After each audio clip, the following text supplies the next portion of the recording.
My wife said, "You're sleeping on the couch until you apologize for something I didn't do." I said, "Okay, I didn't apologize." 3 weeks later, I'd converted the guest room into my bachelor pad. When she finally walked in, I, 38 male, got banished to the couch 3 weeks ago over something so stupid it still makes my head hurt. My wife, Diana, 36, accused me of flirting with the new neighbor, Melissa, who's literally 23 and just moved in with her boyfriend. Here's what actually happened. I was taking out the trash. Melissa was struggling with a massive box. I helped her carry it to her door. We chatted for maybe 2 minutes about the neighborhood. That's it. That's the whole crime. Diana saw this from our window and went nuclear. Said I was all over her and practically drooling. When I tried to explain, she hit me with, "Don't gaslight me, Trevor. I saw what I saw. You're sleeping on the couch until you apologize and admit what you did." I stood there for a second, processing the insanity, then said, "Okay." She blinked. "Okay, that's it? Yeah, okay. I'll sleep on the couch until you apologize." "Sure." She stormed off, probably expecting me to grovel within hours. But here's the thing, I didn't do anything wrong. I'm not apologizing for helping a neighbor. That's not how this works. Night 1 on the couch sucked. Our couch is nice for sitting, terrible for sleeping. My back was killing me by morning. Diana came down, saw me making coffee and said, "Ready to apologize?" "Nope." She huffed and left for work. By night 3, I was done with the couch. We have a guest room, decent size, mostly storage and Diana's overflow closet space. I grabbed my pillow and slept in there on the old futon. Still not great, but better than the couch. Diana noticed. "The couch too uncomfortable for you?" "Yes." "Then apologize." "No." She actually smirked, like she was winning some game. "Fine, enjoy the futon." But here's where it gets interesting. I make decent money as a project manager. Diana makes good money too in marketing, but we keep separate accounts for personal spending after bills. I had about $3 saved for a new toolset I'd been eyeing. Decided to repurpose those funds.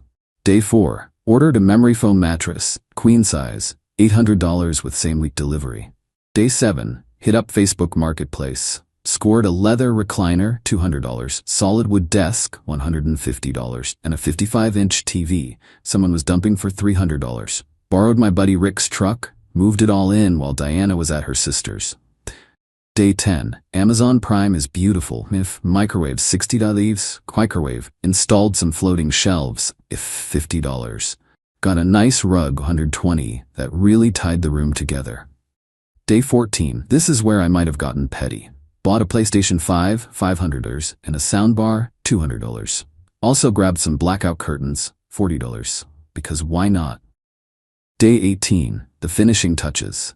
LED strips for mood lighting, a couple of band posters I'd always wanted to hang, and this is my favorite part, a digital lock for the door, $150. By week 3, I'd spent about $2,800 turning that guest room into my personal sanctuary. It was everything our bedroom wasn't. My space, my rules, my vibe. Diana hadn't been in there once. She'd knock occasionally, tell me I was being ridiculous, but never actually entered. Think she was playing chicken, waiting for me to break. Last night, everything came to a head. I was in my room playing Call of Duty with Rick online when I heard Diana try the door handle. It didn't budge, obviously. "Trevor, why is this door locked?" Pause the game. "Privacy." "Open this door right now." "No thanks, I'm good." Silence, then bang bang bang. "Trevor, open this door immediately." I calmly got up, walked to the door, but didn't open it. "Diana, you banished me from our bedroom. This is my space now. You're welcome to apologize for falsely accusing me anytime." "I'm not apologizing. I saw what I saw." "Open this door." "No." Then I heard her on the phone with her mother. Oh boy. Putting it on speaker so I could hear everything. Classic Diana move. "Mom, he's lost his mind. He's locked himself in the guest room and won't come out." Her mom, Teresa, loud as always. "What do you mean locked? In his own house? He put a lock on the guest room, an actual lock, with a code." "Well, why is he in the guest room, sweetie?" Diana paused. "He's being punished. For what?" "He was flirting with the neighbor." "Was he really?" "Mom, whose side are you on?" "I'm just asking, honey." "What did he do exactly?" Diana went quiet. Then he helped her carry a box.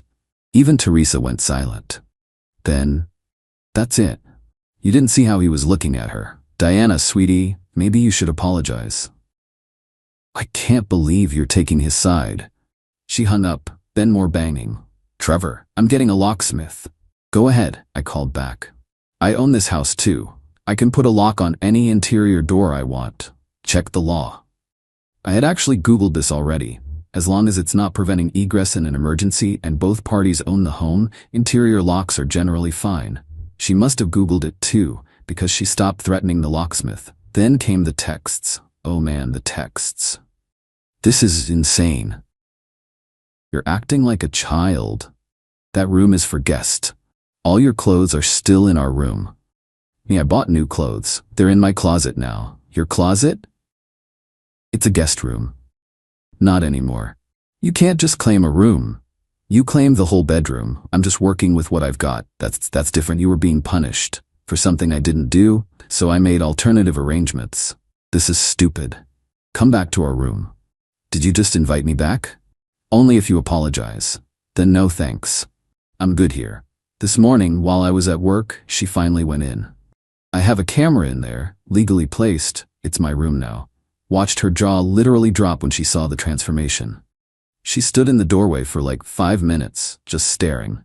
Touched the TV, the mini fridge, sat in the recliner. Then she noticed the PlayStation, and I swear she looked like she was going to cry. When I got home, she was sitting at the kitchen table. No anger this time, just defeat. You really set up a whole apartment in there. It's just a room, with a fridge and a microwave and a PlayStation. Yeah, how much did all that cost? My personal savings, not marital funds. She was quiet for a long time. Then you're really not going to apologize? I'm really not going to apologize for something I didn't do. So what, you're just gonna live in there forever? Until you apologize for falsely accusing me and banishing me from my own bedroom? Yeah, pretty much. This is ridiculous. It was ridiculous 3 weeks ago when you started it. Now it's just my new normal. She got up and left. Haven't seen her since. It's 10 p.m. now, and she's in our old bedroom. I'm in my room, writing this and eating takeout. Got my game loaded up, cold beer from my fridge, and honestly, I'm good, like, really good. Is this petty? Absolutely. But I'm a grown man who got kicked out of his bedroom for helping a neighbor move a box. If she wants to die on this hill, I'll build a whole damn house on mine. Update 1. Well, the situation has escalated in ways I didn't see coming. Diana's entitlement has reached new heights, and I've had to match it every step of the way. First, she tried to weaponize household chores. Stop doing my laundry. Joke's on her. I bought my own compact washer-dryer combo for $400 off Craigslist. Yes, it fits in my room. Then she stopped cooking my portions for dinner. Cool. I've got my microwave and mini fridge. Started meal prepping on Sundays. Even bought an air fryer, $80, that sits on my desk. But here's where it got interesting. She called a house meeting with her best friend Vanessa as a mediator. They sat me down in the living room like this was some kind of intervention. Vanessa, Trevor, don't you think this has gone too far? I'm just respecting Diana's decision. She wanted me out of the bedroom. But you've turned the guest room into a man cave. And? It's supposed to be for guests. What guests? Your mom who stays in hotels because she doesn't like our guest bathroom? Your brother who hasn't visited in 2 years? That's not the point. Actually, it's exactly the point. The room was unused storage. Now it's being used. You're being spiteful. I'm being comfortable. You made a decision. I adapted. Then Diana pulled out what she thought was her ace card. Fine. Then I'm taking the master bathroom. Completely. You can use the hall bathroom. Okay. She blinked. Vanessa looked shocked. Okay, that's it? Yeah. You want to escalate? Cool. The hall bathroom is fine. What she didn't know is that I'd already been thinking about this possibility. See, the hall bathroom is right next to my room. The master is attached to our old bedroom, but you have to walk through the bedroom to get to it. That night, I moved all my stuff to the hall bathroom. But I didn't stop there. Installed a rainfall shower head, $60. Got one of those fancy Japanese toilet seats with the bidet function, $200, game changer, BDU. Bought premium towels, a humidifier, plants, the works. That bathroom went from basic to spa level in 48 hours. Meanwhile, Diana started realizing that claiming the master bathroom meant she was the only one cleaning it. She complained to her sister on the phone. Thin walls, I heard everything. He doesn't even use it anymore. He just moved to the other bathroom and made it nice. He bought a bidet. Jenna, bite it. But the real kicker came 3 days ago. Diana's company announced they're going hybrid. 3 days in office, 2 days remote. She needs a home office space. Guess which room she assumes she'd use? She knocked on my door at 7 a.m. Trevor, we need to talk about the guest room. My room? It needs to be an office. I'm working from home twice a week starting next month. That's nice, good for you. So you need to move your stuff out. I actually laughed. No. Trevor, I need an office. Then set one up in the bedroom. It's huge. There's no space with the bed and dressers. Then reorganize. Or you could stop being petty and give me the room. The room I've paid to furnish? The room I'm living in because you kicked me out? That room? She tried a different approach. I'll let you back in the bedroom if you give me the office. But I'd still have to apologize? Of course. Then no. She slammed the door and left. 20 minutes later, I heard drilling. She was installing a desk in the living room corner. Her office is now in the communal space where I watch TV. Guess who bought noise-canceling headphones, $300, and doesn't care? Yesterday was the crown jewel of entitlement, though. I came home to find the lock on my door had been tampered with. There were scratch marks around the keypad. She definitely tried to break in. I confronted her immediately. Did you try to break into my room? It's not your room. Did you or did you not try to break the lock? I needed to check if you're damaging the house. By breaking and entering? It's my house too. Which is why I can have a lock on my door, and why you trying to break it is technically attempted destruction of property. She went pale. You wouldn't. Try me. I installed a camera in the hallway facing my door that same night. Full disclosure in common areas is legal here. She knows it's there. The red light blinks at her every time she walks by. Rick came over to watch the game last night. Diana lost it. You can't have people in there. Why not? It's my room. I don't want strangers in my house. Rick's been here 50 times. You went to his wedding. Not in that room, which is my room, where I can have guests. She actually called the police. I'm not kidding. Said I was refusing to leave a room in her house. The cop who showed up looked so tired. Took one look at the situation, me calmly explaining I live here, pay half the mortgage, and am in my room. Diana screaming about guest rooms and apologies. Cop, ma'am, does he live here? Yes, but is he threatening you? No, but is he breaking any laws? He put a lock on an interior door of a house he owns. Diana went silent. Cop to me, you two should probably get counseling. After he left, Diana sent me a Venmo request for $1,400. The explanation was, half of your room furnishings since it's marital property. I declined it and sent her one for $1,900 for half of bedroom furnishings I'm not allowed to use. She declined that and sent another for $500 for emotional distress. I sent her one for $1 for the box I helped Melissa carry. It's been radio silence since then. Update 2. The war of attrition continued, but Diana made a fatal error in judgment that changed everything. After the police visit, she went full scorched earth. Changed the Wi-Fi password. Joke's on her. I got my own internet installed directly to my room. The technician thought it was weird, but $90 per month for peace of mind? Worth it. Then she started inviting her friends over constantly. Wine nights, book clubs, jewelry parties, all deliberately loud, all right outside my door. I just turned up my soundbar and invested in better blackout curtains. But then she crossed a line. Last Tuesday, I came home to find my room door wide open. The lock had been completely removed. My stuff was there, but reorganized. My PlayStation was unplugged and moved. My mini fridge was turned off, food starting to spoil. My bed was stripped, sheets in a pile, and there was a note, maintenance inspection required, management. Except we don't have management. We own the house. I called her immediately. What the hell, Diana? The room needed inspection for damages. You broke into my room and touched my stuff. It's not breaking in if I own the house. You removed my lock. That's destruction of property. Prove it. That's when I snapped. But not how she expected. See, Diana forgot about something important. She's not the only one who can play the documentation game. I'd been keeping receipts, every text where she admitted to kicking me out, every attempt to get into my room, the police report from her false call, the tampered lock, with photos. And now, this. I didn't yell. I didn't argue, I just said okay. Then I called my lawyer. Yes, I got a lawyer. Not for divorce, not yet, but for a legal separation and formal establishment of household boundaries. The paperwork she got served with 3 days later was beautiful, requesting exclusive use of the guest room, my room, damages for destroyed property, the lock, and a formal division of household spaces.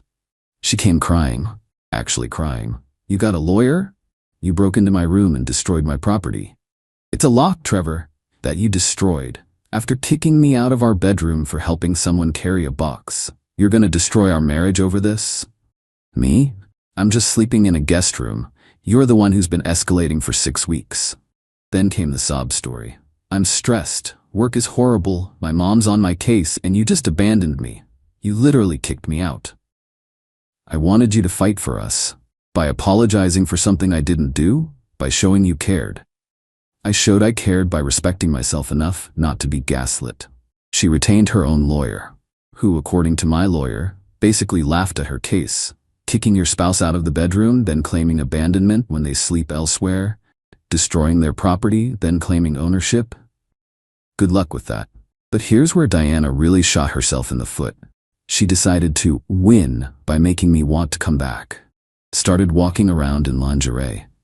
Cooking elaborate meals that she'd eat in front of me, bringing home desserts from my favorite bakery. I just kept living my life.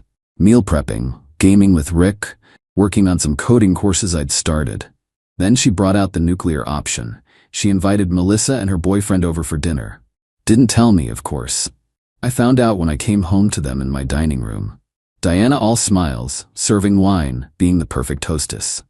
Trevor, join us. I was just getting to know our new neighbors better. Melissa looked mortified. Her boyfriend Tony just looked confused. Thanks, but I've got plans, I said, grabbing a protein shake from the kitchen. Don't be rude, honey. Sit with us. The honey was so fake it hurt. I'm good. Enjoy your dinner. Diana's face fell. Melissa jumped up. Actually, we should go. Early morning tomorrow. But you just got here, Diana protested. Yeah, we're so sorry. The food smells amazing, though. They practically ran out. Tony whispered, "What the hell was that?" as they left. Diana lost it. You embarrassed me. You embarrassed yourself. You invited the woman you accused me of flirting with to make some kind of point. I was being nice. You were being manipulative. I'm trying to save our marriage. By refusing to admit you were wrong? I wasn't wrong. Then we have nothing to save. That was last week. Yesterday Diana moved out. Not permanently, she's at her sister's. But she packed bags and left a note, since you want to live alone so badly. The funny part? I don't want to live alone. I just wanted my wife to admit she was wrong about one single thing. That I didn't flirt with anyone. That helping someone carry a box isn't a crime. That kicking me out was an overreaction. Instead, she chose to blow up our entire life. My lawyer says I have a strong case for keeping the house if we divorce, especially with her voluntary departure and the documentation of her kicking me out first.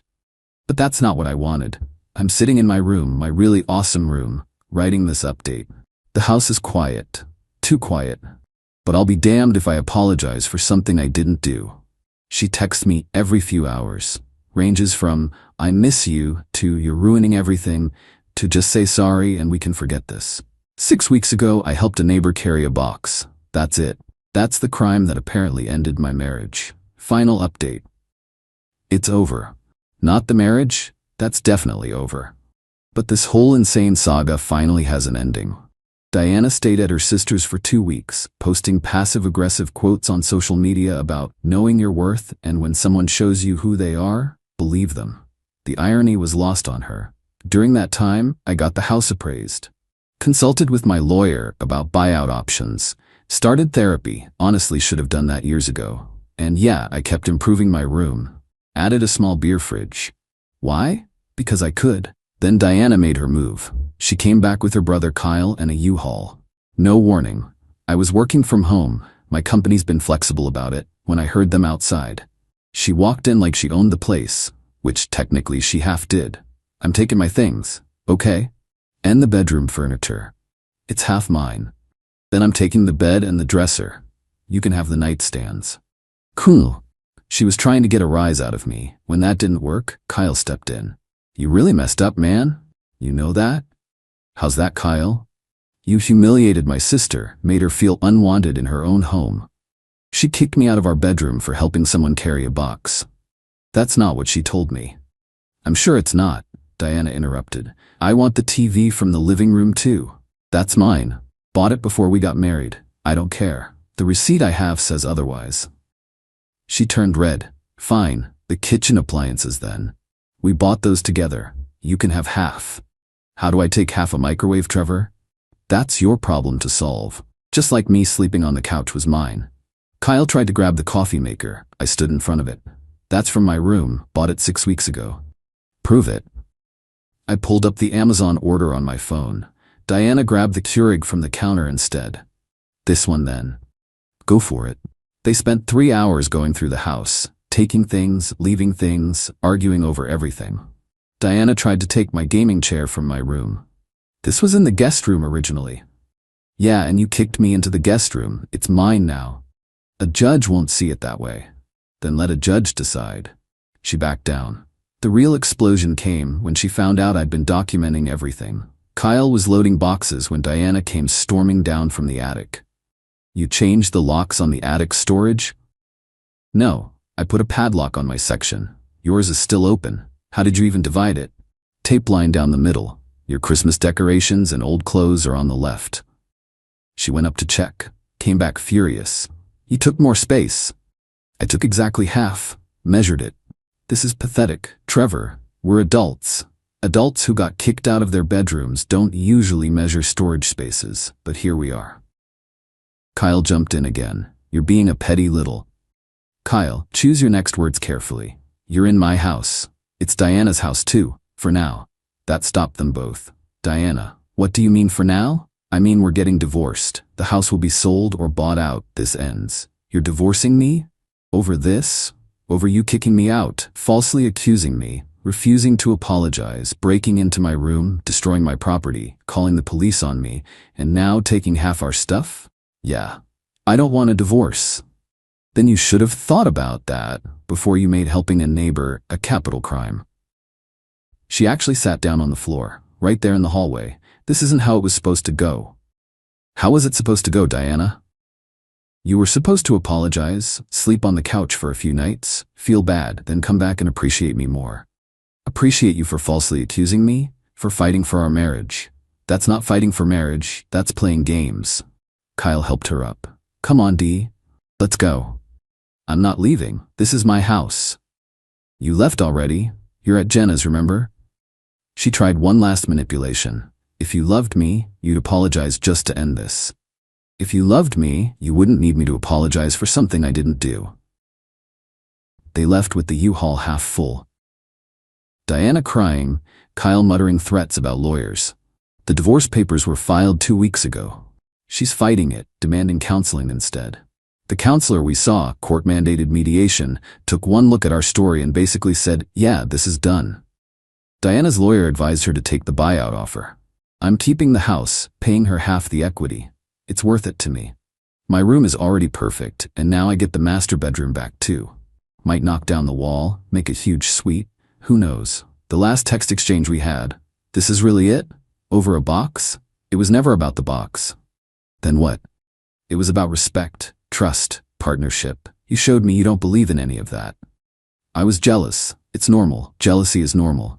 What you did after wasn't. So you're just giving up. I'm moving on. From almost 10 years together? Me, from 6 weeks of showing me who you really are. She didn't respond after that. I'm doing okay. The house is quiet but peaceful. Started dating a bit, nothing serious yet. Just coffee dates. Been upfront about the baggage. Most people are shocked by the story. One woman said, you turned a guest room into a man cave instead of apologizing? Legend. Another said I was too stubborn. Fair enough. Not everyone's compatible. Rick helped me move the bedroom furniture back last weekend. Walking into that master bedroom was weird. Felt like visiting a crime scene. But I'm reclaiming it bit by bit. Diana's still at her sister's last I heard. Still posting quotes about toxic relationships and red flags. Still telling anyone who'll listen that I ruined our marriage over nothing. But here's the thing. It wasn't nothing. It was everything. Every time she dismissed my feelings. Every time she demanded apologies for her imagination. Every time she chose control over communication. The box was just the last straw that broke this camel's back. Do I regret not just apologizing? No, because if I had, we'd still be in that cycle. She'd still be controlling and manipulating. I'd still be appeasing and enabling. Sometimes the smallest hills are worth dying on because they represent the mountains behind them. My new room setup is fire though.